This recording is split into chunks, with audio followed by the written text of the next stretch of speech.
The Radio Wammo Breakfast. Kiwi. Well, a new research paper into New Zealand's video and computer game sector has found that the average age of players is 33 years old, and 88.5% of all New Zealand households have some kind of device, whether it be a handheld device or a console or a PC or a Mac, for playing computer games, which, on the face of it, looks pretty high, really, doesn't it? Dr. Jeffery has been leading the research on this. He's the head of the Centre for New Media Research at Bond University, and he's with me in the Kiwi studio this morning. Good morning to you, Jeffery. Morning, Glenn. Is this just showing that the computer game industry is really starting to mature right now?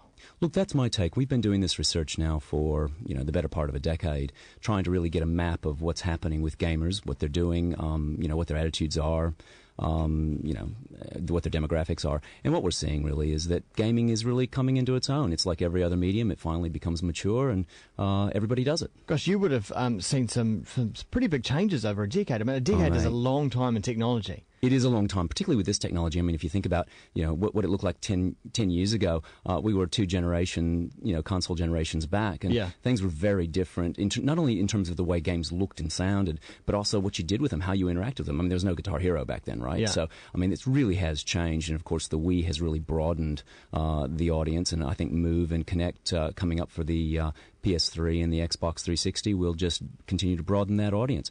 I think it's great because what we see is that the oldest person in our study was 85 years of age. Huh. How cool is that? Yeah. I mean, an 85-year-old playing computer games. And so when the first games came out, I mean, an 85-year-old would have been, 40-something? I mean, about 40 years? It's 40 years ago? about 35, 40-year-old industry. That's right. Yeah. Well, right from the very first arcade games That's it. that you could go and play in a shop.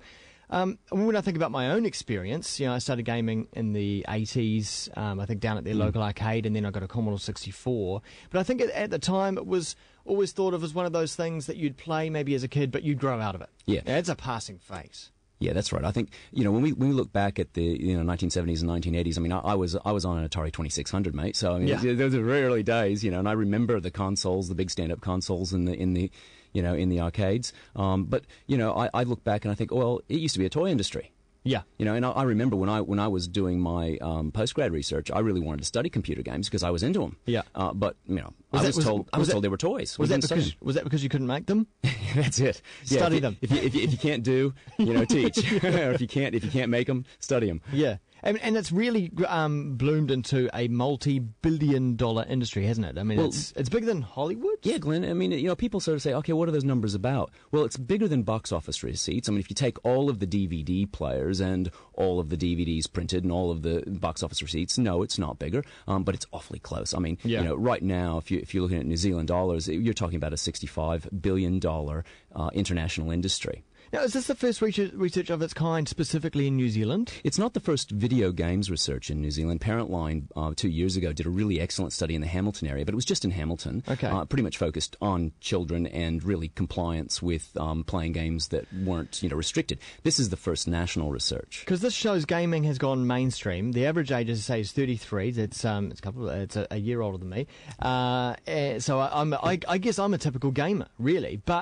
But there's still this feeling, though, that it's a little bit in the closet. Yeah. A little bit? Yeah, I think so. And I don't know think why. Glenn, that's why this research is so important. I think because games came out of a toy, background. They were geeky.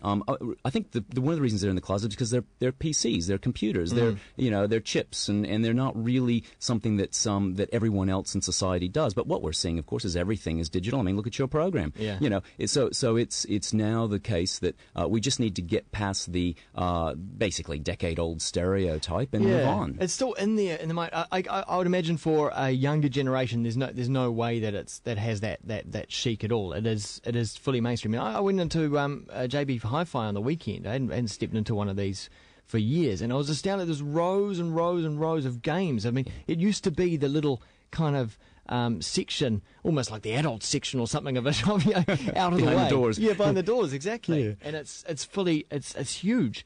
What about, though, the demographics? How is the female-male skew going here? Okay, so we've got, according to this research, which involved 1,200 households and 3,400 New Zealanders, what we found was that the average age, as we said, is 33. 44% of gamers are female. So take all the gamers in New Zealand, 44% of them are female. Now, women and girls don't play as much as men and boys, and they're not playing quite as frequently, but it's awfully close. There's not much in it. Are they playing particular devices? No, actually, it's really interesting. Consoles, of course, are 69% of all of the game devices. 69% of households have consoles, 82% have PCs. So they're less than half of the total. But certainly what we see is that still boys and men are playing more on PCs, women on consoles. But again, there's not much in it. We're talking about a few percent. Do mobile phones count?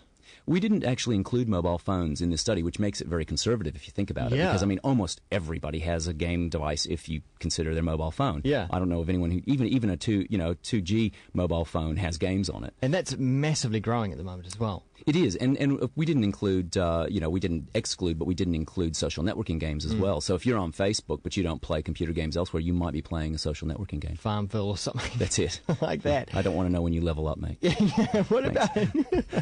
I don't touch the Farmville. I've heard how addictive that is. And talking about addiction, is that an issue? Because there has been... there's been that stereotypical gamer who's played all night and they've lost their job, or they're stuck in World of Warcraft or something like that. Is addiction an issue? Sure. I mean, with every medium, there are people who will, flag work or school and go off and when the football's on or something. Yeah. But look, basically what we found was that the average gamer in New Zealand plays for an hour at a time and plays either daily or every other day. In fact, only 1% of our total sample played every day and for more than 4 hours a day.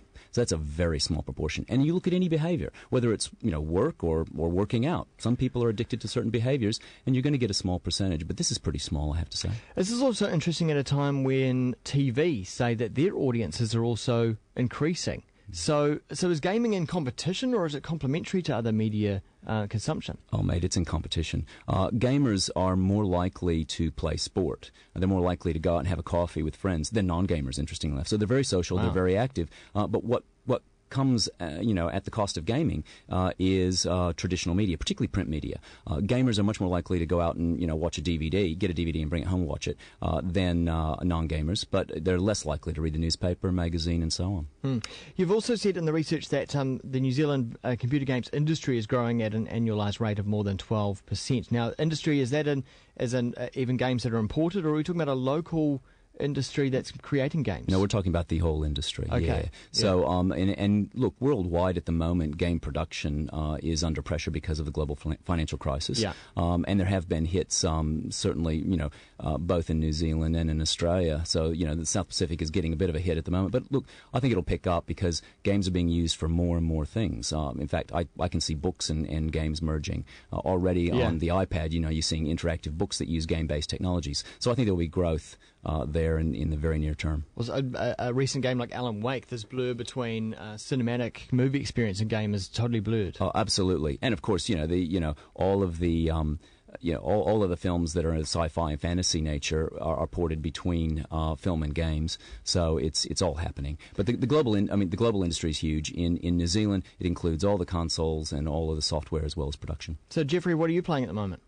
Well, I have to be very honest and say that I've actually gone retro. Because I'm now using the iPad, I'm trying games on that. Right. Having said that, Mirror's Edge was probably one of my best games. Yeah, on the PS3. Okay, what sort of game is that? It's basically an adventure sneak around. It's a really interesting game because you are playing an operative and you disable people who are violent, and instead of grabbing their gun and shooting them, you grab their gun and throw it away. Right. So it's a sort of an anti-violence message. Very nice. Nice. Dr. Jeffery Brand is the head of the Centre for New Media Research at Bond University, and we've just been looking at some fascinating research, the Interactive New Zealand 2010 report. Thanks so much, Jeffrey. Do come back sometime. Thanks, Glenn. Track now from Die Die Die.